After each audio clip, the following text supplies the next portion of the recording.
Chapter number 8 running के साथ chapter number 8 के अंदर सबसे पहले ओल्ड कॉन्सेप्ट की बात करी अपन ने। ओल्ड कॉन्सेप्ट के अंदर ऑक्सीडेशन एंड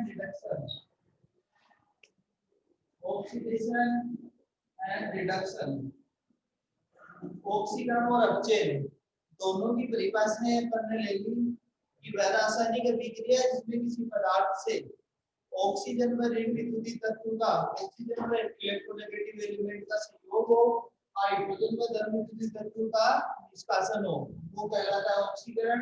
फिर अपचयन के अंदर इसका अपोजिट लिया, वह रासायनिक अभिक्रिया जिसमें किसी पदार्थ से हाइड्रोजन व धर्म विद्युतीय तत्व का संयोग हो, वह ऑक्सीजन व ऋण विद्युतीय तत्व का निष्कासन हो।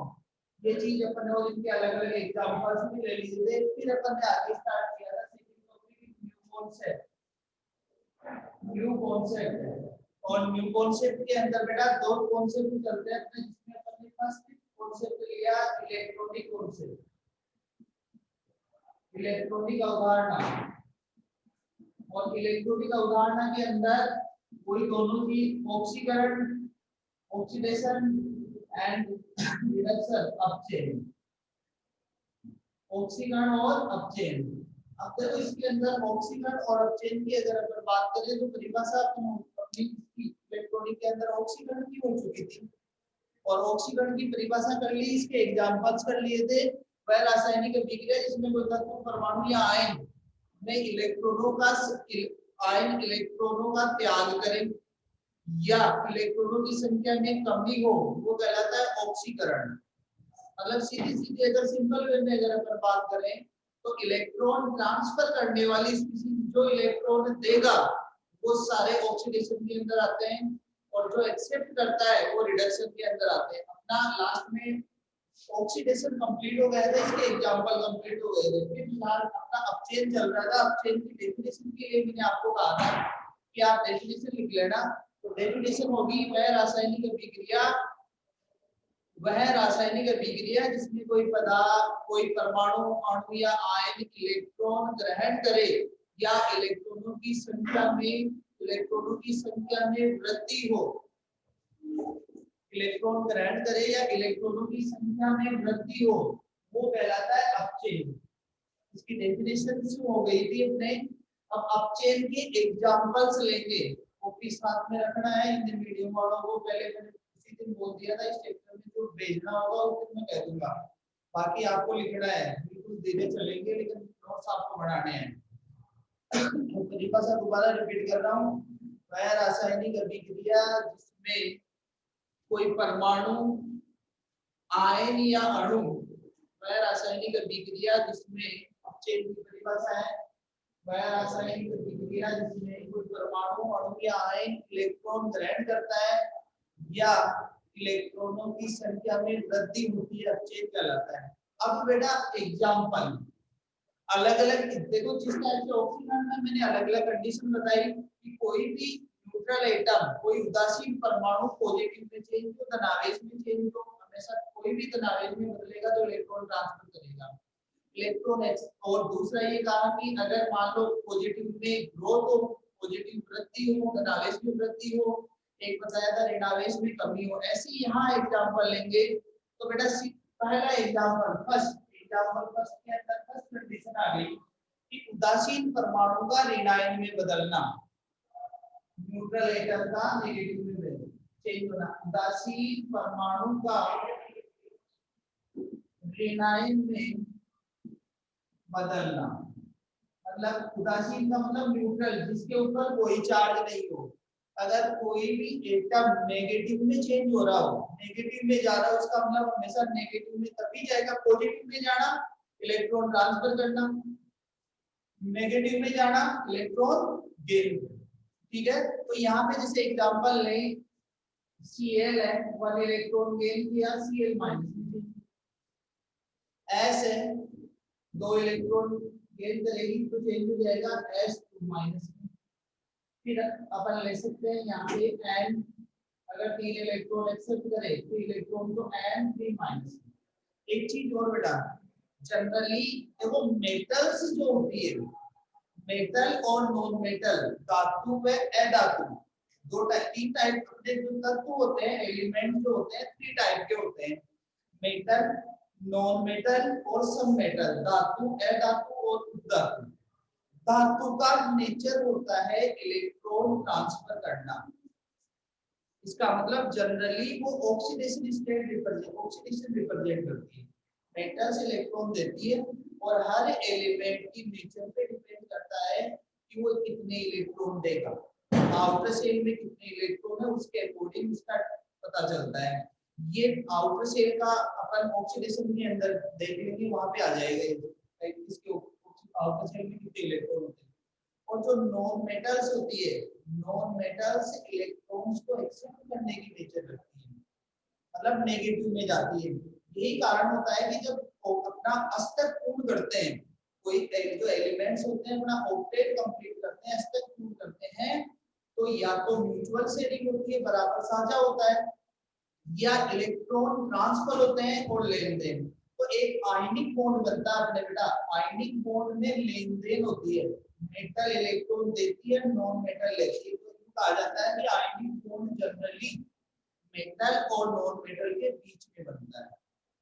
इसका यही रीजन होता है कि यहाँ देखो Cl S N सारे किस में आ रहे हैं, नॉन मेटल में। पी ब्लॉक के अंदर जिगजैग लाइन से जो राइट साइड वाले सारे हैं वो सब इसके अंदर आएंगे, नॉन मेटल के अंदर। जिनकी नेचर होती है इलेक्ट्रॉन एक्सेप्ट करने की, कुछ एक्सेप्शन होते हैं वो अलग चीज है। जैसे लास्ट मॉडल केस का आउटर सेल कंप्लीट होता है, न लेती है न देती है, लेकिन फिर भी वो कुछ कंपाउंड्स का फॉर्मेशन करती है। ये आपके 12th क्लास के अंदर चीजें आएंगी। अब ये आ गया पहला उदासीन परमाणु का ऋणायन में बदलना। अगला है बेटा नंबर 2,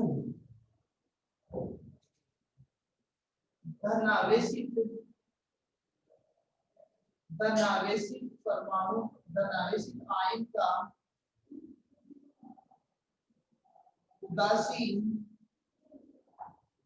परमाणु में बदलना।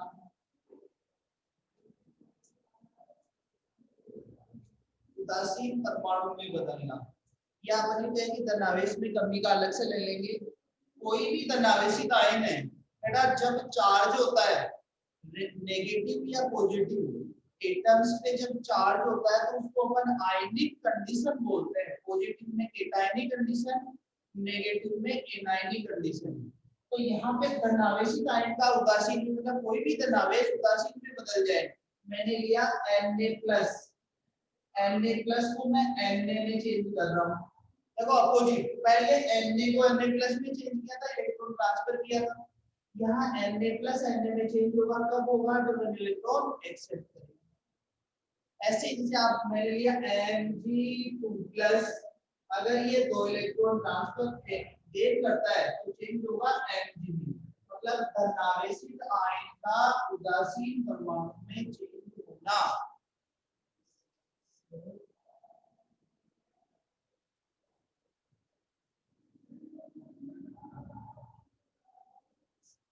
चेतन क्या क्वेश्चन किया है इसमें?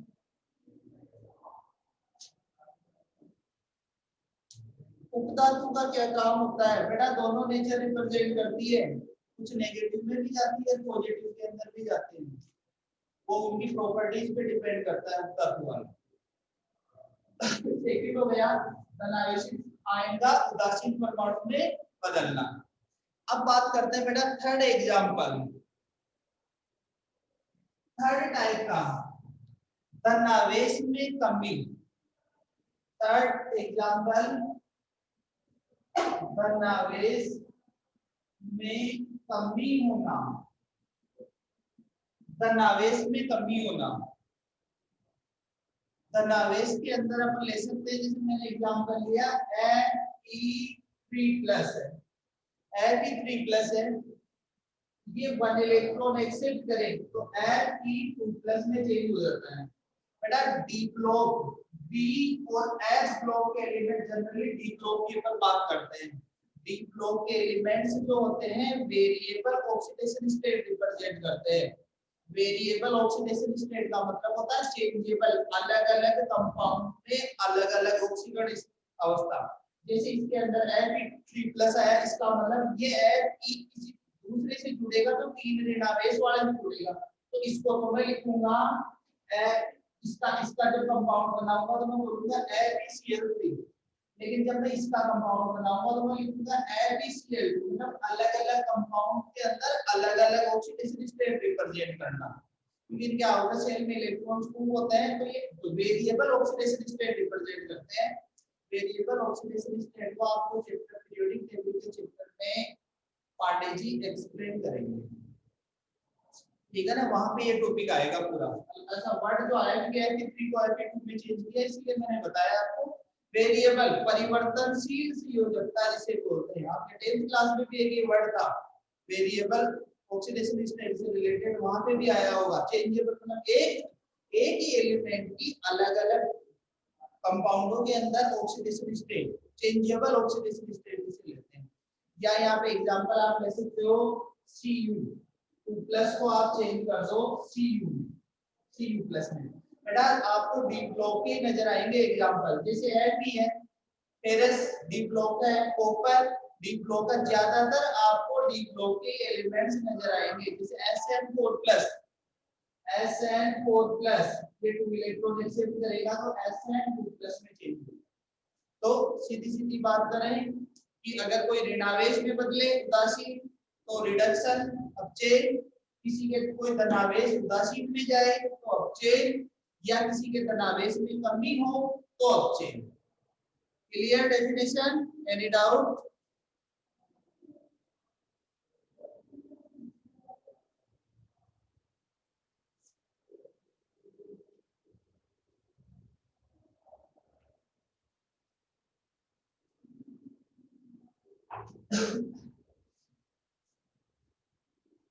अब बात करते हैं बेटा थर्ड कॉन्सेप्ट की, नंबर सॉरी उसका आधुनिक का सेकंड कॉन्सेप्ट, ऑक्सीकरण अवधारणा।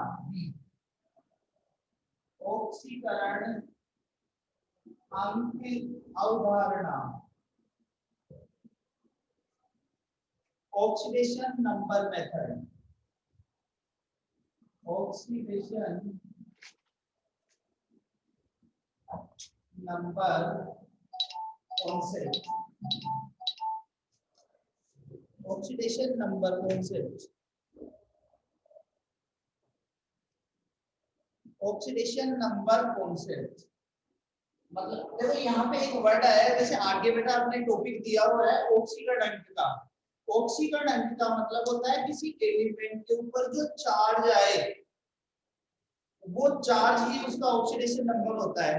जैसे किसी के ऊपर कुछ भी चार्ज नहीं है तो उसका 0, किसी पे मैंने लिखा +1, जैसे Na+1 इसका मतलब उसका ऑक्सीडेशन नंबर +1, CO3 2- इसका मतलब उसका ऑक्सीडेशन नंबर -2, SO4 2-, OH-, जिसके ऊपर जो चार्ज हो और जो कोई कंपाउंड फॉर्म में होता है, अगर कोई कंपाउंड के अंदर होता है यौगिक होता है तो यौगिक के अंदर पहले अदर एलिमेंट्स को हटाया जाता है, हटाने के बाद में उसका ऑक्सीडेशन नंबर आता है, मतलब वो सभी एलिमेंट्स को हटाने के बाद में वो एलिमेंट कितना चार्ज महसूस करता है, उसके ऊपर कितना चार्ज आता है, वही उसका ऑक्सीडेशन नंबर है। आगे पूरा डिटेल से टॉपिक आपके, और हर बार ऑक्सीडेशन नंबर से आपके 2 क्वेश्चन में 100% मिलेगा, तो परसेंट क्वेश्चन आएगा oxidation number. Oxidation number method क्या होता है आगे अपन इसको लेंगे।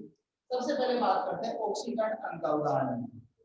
देखो ऑक्सीकरण अंक उदाहरण के अंदर पहले फर्स्ट लेते हैं अपन ऑक्सीकरण, फर्स्ट डेफिनेशन ऑक्सीडेशन। देखो ऑक्सीडेशन की अगर वह रासायनिक अभिक्रिया, परिभाषा की बात करें तो वह रासायनिक अभिक्रिया जिसमें किसी तत्व, परमाणु या अणु या आयन, वह रासायनिक अभिक्रिया, वह रासायनिक अभिक्रिया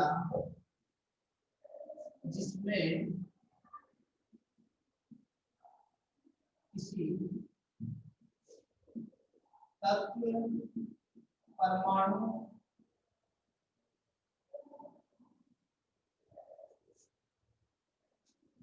अणु या आयन के ऑक्सीकरण अंत में वृद्धि होती है, ग्रोथ, ऑक्सीकरण कहलाता है, ऑक्सीकरण कहलाता है। ऑक्सीकरण अंत में वृद्धि होती है, ऑक्सीकरण कहलाता है। अणु, आयन, तत्व, परमाणु के ऑक्सीकरण अंत में वृद्धि हो वो कहलाएगा ऑक्सीकरण। अब ऑक्सीकरण अंत में वृद्धि कैसे, जैसे एग्जांपल में ले रहा हूं, फॉर एग्जांपल Zn को मैंने Zn2+ में बदला, Zn को मैं बदल रहा हूं Zn2+ में। एलिमेंट, एटम, मॉलिक्यूल, आयन के ON नंबर में इंक्रीजिंग ऑक्सीडेशन। देखो यहाँ पे बेटा मैंने अभी बताया आपको ऑक्सीडेशन की परिभाषा क्या होती है कि जो चार्ज जिस परमाणु अणु आयन के ऊपर जो चार्ज आए, कुछ भी नहीं हो तो जीरो, कुछ भी नहीं आ रहा हो तो जीरो, और अगर जिस किसी के ऊपर कोई चार्ज लिखा हुआ हो तो वो चार्ज उसका लेना है। जैसे देखो इसमें Zn, तो Zn का ऑक्सीकरण क्या होगा, जीरो। जिसके ऊपर कुछ भी लिखा हुआ नहीं है जीरो, लेकिन जिसके ऊपर चार्ज आ जाए तो अब देखो 0 से +2 में गया, तो 0 से +2 में पहले 0 था ऑक्सीडेशन नंबर और ये +2 में गया, इसका मतलब इसका इंक्रीज हो गया, बढ़ गया ऑक्सीडेशन नंबर। तो इंक्रीज होना ही क्या कहलाता है, ऑक्सीडेशन। इंक्रीज होना ही ऑक्सीडेशन। जैसे मैंने लिखा Mg, Mg को मैंने बदला Mg2+ में, अब Mg का 0 है इधर +2 में बदल गया, तो ये क्या होगा, ऑक्सीडेशन। क्लियर बेटा, डन डेफिनेशन।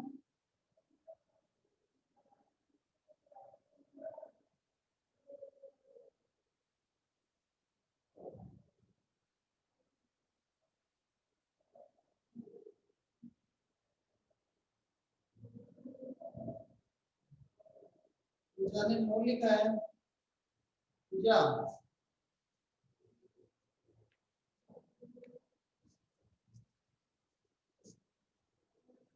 ऑक्सीडेशन। चलो नेक्स्ट एग्जांपल यहाँ पे ले लेते हैं।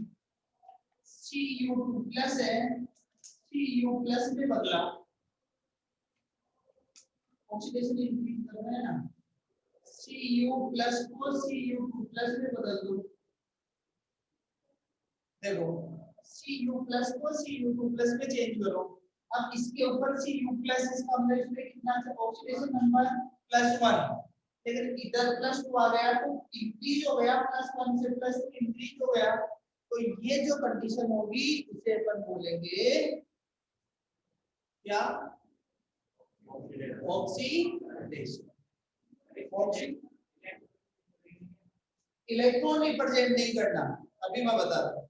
देखो बेटा अब ये जो डेफिनेशन थी, पहले इलेक्ट्रॉनिक कॉन्सेप्ट था और ये ऑक्सीकरण कॉन्सेप्ट है, दोनों कॉन्सेप्ट है एक सी, लेकिन इनको देने का सिस्टम अलग था, अलग अलग साइंटिस्टों ने इसको दिया।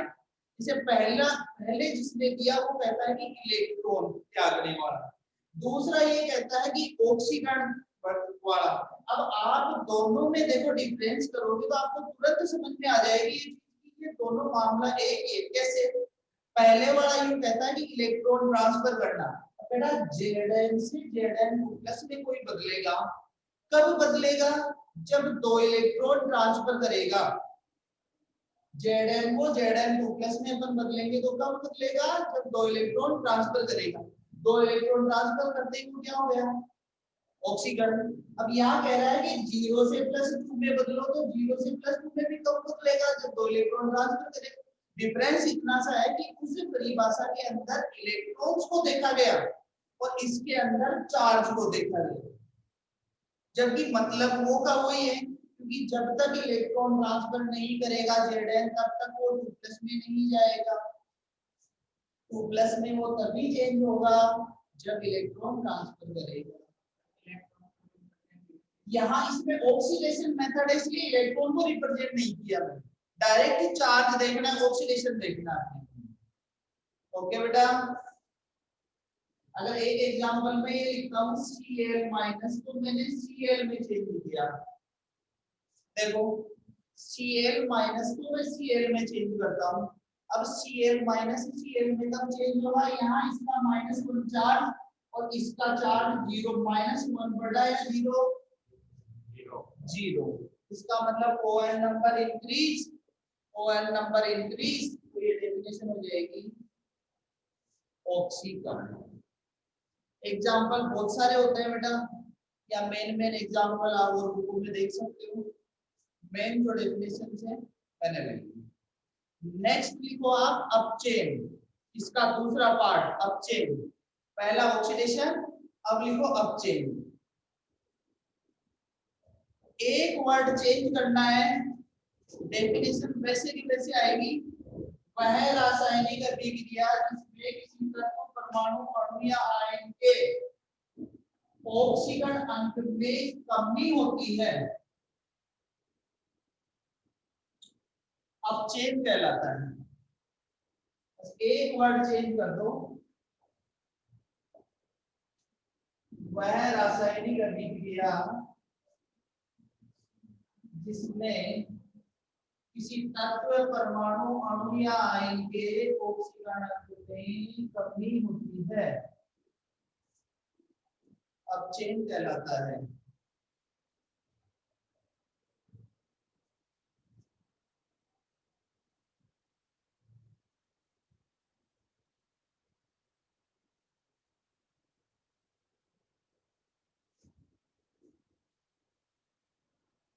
एग्जाम्पल, Cl को Cl माइनस में बदलो, 0 से -1 में बदला, 0 से -1 के अंदर अपोजिट, मतलब उन एग्जांपल्स को अपन अपोजिट ले सकते हैं। जैसे Cu2 प्लस को आप चेंज करो Cu प्लस में,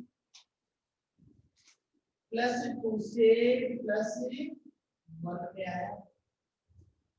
ऐसे एग्जांपल Fe3 प्लस को चेंज कर दो Fe2 प्लस में, +3 से +2 में आया।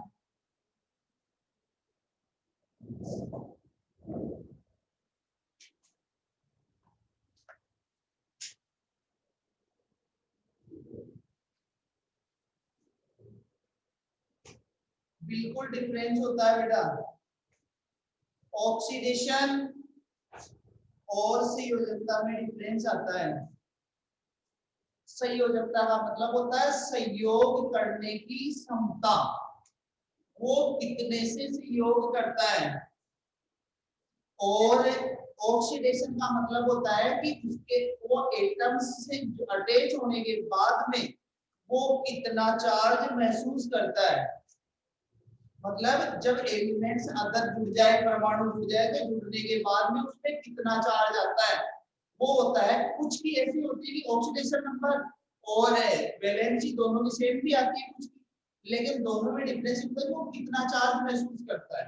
आगे में देखो वैलेंसी आपने आपकी पढ़ी हुई है, वैलेंसी का मतलब आउटर शेल में कितने इलेक्ट्रॉन होते हैं उसके अकॉर्डिंग, वो -4 में भी जाता है और +4 में भी जाता है, ऐसे चेंजेस होता है लेंथ के अकॉर्डिंग, वैलेंसी डिपेंड करती है बोर्ड बनाने पे। और ऑक्सीडेशन के अंदर ये बेटा दोनों पॉइंट आपके मैं वहां क्लियर कर दूंगा, ऑक्सीडेशन निकालने का जो सिस्टम है उसके अंदर आउटर सेल पे डिपेंड करेगी आपकी वैलेंसी, कितने बॉन्ड बना सकता है वो, और जो वेरिएबल ऑक्सीडेशन नंबर जो होता है एलिमेंट जुड़ने के बाद में उनको कितना चार्ज वो महसूस करता है वो होता है उसका ऑक्सीडेशन नंबर। ओके चेतन, आगे देखो, देखो यहाँ +3 से +2 के अंदर चेंज किया, +3 से +2 ऑक्सीडेशन डिक्रीज हो गया, Cu से Cu+ के अंदर लेके गए Fe3 से हो जाएगा। लिख लिया था बेटा आपने, हो गया क्या एग्जांपल, बहुत सारे एग्जांपल्स होते हैं इसके अंदर, मैंने एग्जांपल लिए। डन, ओके, अपने 3 टाइप की डेफिनेशंस आई। अब बात करते हैं नेक्स्ट डेफिनेशन, जो डेफिनेशन है रेडॉक्स अभिक्रिया, अब आएगी रेडॉक्स अभिक्रिया, रेडॉक्स रिएक्शन।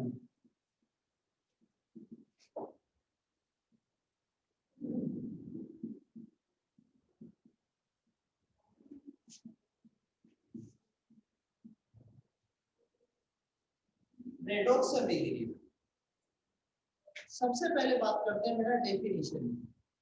रेडॉक्स अभिक्रिया की डेफिनेशन की अगर बात करें, देखो आप जानते हो कि हमेशा अभी तक जो ऑक्सीकरण अपचयन अपन अलग अलग लेते हैं, तो ऑक्सीकरण अपचयन को अलग अलग लेने पर बेटा उनको बोलते हैं अर्ध अभिक्रिया।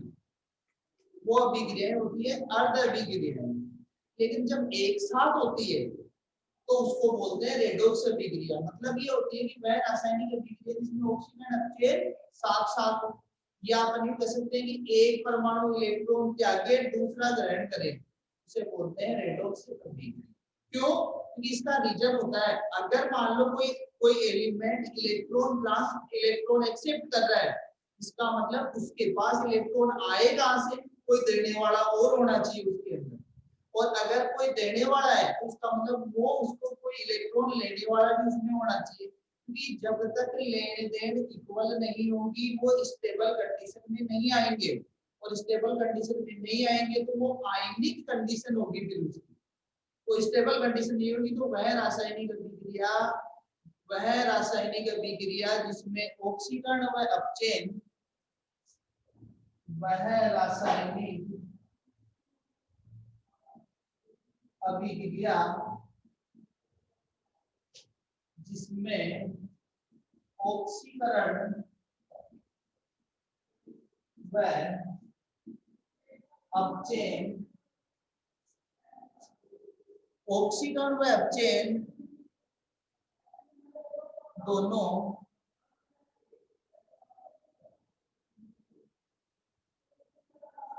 ऑक्सीकरण व अपचयन दोनों साथ साथ होते हैं, अर्थात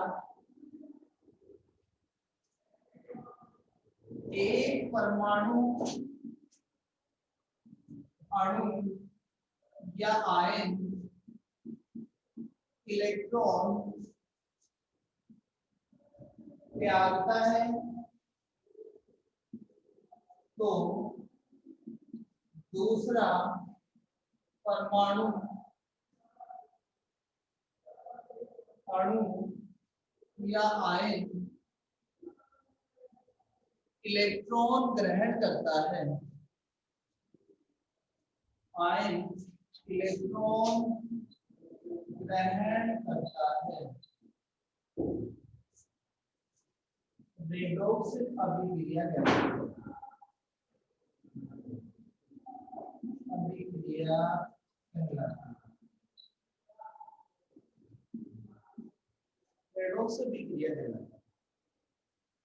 इसमें दोनों साथ साथ हो, एक इलेक्ट्रॉन देने वाला दूसरा इलेक्ट्रॉन लेने वाला, उसे अपन बोलते हैं रेडॉक्स अभिक्रिया। डेफिनेशन हो गई, एग्जांपल एक्सप्लेन करना है बेटा, 5 मिनट ही है अपने पास, ठीक है। देखो एग्जांपल, रेडॉक्स अभिक्रिया का एग्जांपल ले रहा हूं, Fe+CuSO4, Fe+CuSO4, एक अभिक्रिया लिखी मैंने FeSO4+C। देखो बेटा, जिसके ऊपर कोई चार्ज नहीं होता है उसका जीरो चार्ज होता है, मतलब इस Fe के ऊपर जीरो चार्ज, ठीक है। और एक फिक्स दिमाग में रखना कि जब CuSO4 का टोटल चार्ज तो जीरो होगा क्योंकि मॉलिक्यूल कंडीशन के अंदर है, लेकिन SO4 जब भी टूटता है SO4 पे -2 चार्ज होता है, जैसे CO3 2 माइनस, SO4 2 माइनस, तो SO4 पे हमेशा -2 चार्ज होता है। और कोई भी कंपाउंड बनता है तो उसका पॉजिटिव और नेगेटिव दोनों चार्ज इक्वल होते हैं, मतलब जैसे SO4 को तोड़े -2 तो कॉपर का चार्ज हो गया +2, SO4 का -2, कॉपर का +2। अब देखो यहाँ पे आओ, SO4 का -2 तो Fe का कितना +2, इधर Cu पे कोई चार्ज नहीं तो 0। अब देखिए SO4 में तो कोई चार्ज चेंज नहीं हो रहा, लेकिन Fe 0 से किस में बदल रहा है बेटा, Fe2+ में बदल रहा है भाई, Fe2+ में बदल रहा है। और दूसरा देखो आप, Cu2+ किस में बदल रहा है, Cu में, मतलब इसका चार्ज +2, इसका 0। अब आप देखो 0 से +2 में जाना कब जाएगा, जब ये दो इलेक्ट्रॉन ट्रांसफर करेगा। ओके, Cu2+ से Cu में कब जाएगा, जब ये दो इलेक्ट्रॉन गेन करेगा। तो ये ऊपर वाला ट्रांसफर करना ऑक्सीकरण, और ये जो अपचयन ये ग्रहण कर रहा है तो ये हो गया अपचयन। तो वह रासायनिक गतिक्रिया जिसमें एक परमाणु अणु या आयन इलेक्ट्रॉन ट्रांसफर करता है और दूसरा गेन करता है, वो अभिक्रिया कहलाती है रेडॉक्स अभिक्रिया। अब नीचे आप लिख सकते हो, यहाँ Fe का ऑक्सीकरण हो रहा है क्योंकि यह दो इलेक्ट्रॉन त्यागता है, जबकि Cu का अपचयन हो रहा है क्योंकि यह Fe द्वारा त्यागे गए इलेक्ट्रॉनों को ग्रहण करता है। पहले एग्जांपल लिखो, ऐसा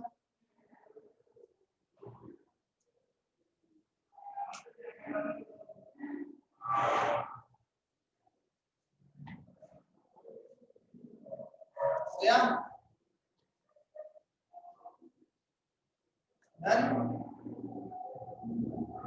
लिखो, अब नीचे लाइन लिखो, इस अभिक्रिया में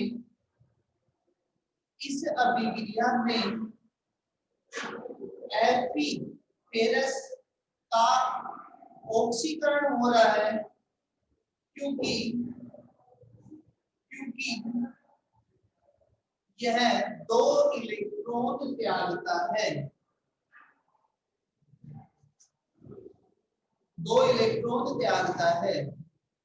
जबकि Cu का अपचयन हो रहा है क्योंकि यह Fe द्वारा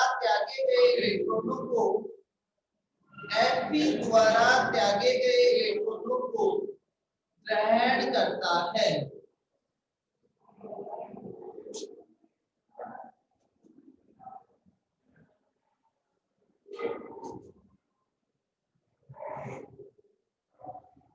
अर्थात यह रेडॉक्स अभिक्रिया होती है। चेतन ने मैसेज किया है कि प्लस नहीं हो सकता है बेटा, यहाँ कॉपर ये SO4 जुड़ा हुआ है -2 वाला, तो इसका मतलब Fe में याद रखो, तो अपना ये कब होगा बैलेंस, चार्ज कंपाउंड का चार्ज बैलेंस करना पड़ेगा अपने को। चार्ज इसका अगर -2 है तो Fe का +2 होगा, तभी SO4 स्टेबल होगा, नहीं SO4 स्टेबल नहीं होगा क्योंकि पॉजिटिव नेगेटिव इक्वल ही नहीं हो, जब तक चार्ज इक्वल नहीं होता है, इसीलिए इसके अकॉर्डिंग इसका चार्ज प्रेजेंट हो रहा है। अगर मैं FeCl3 लिखता तो यहाँ पर, ठीक है चेतन,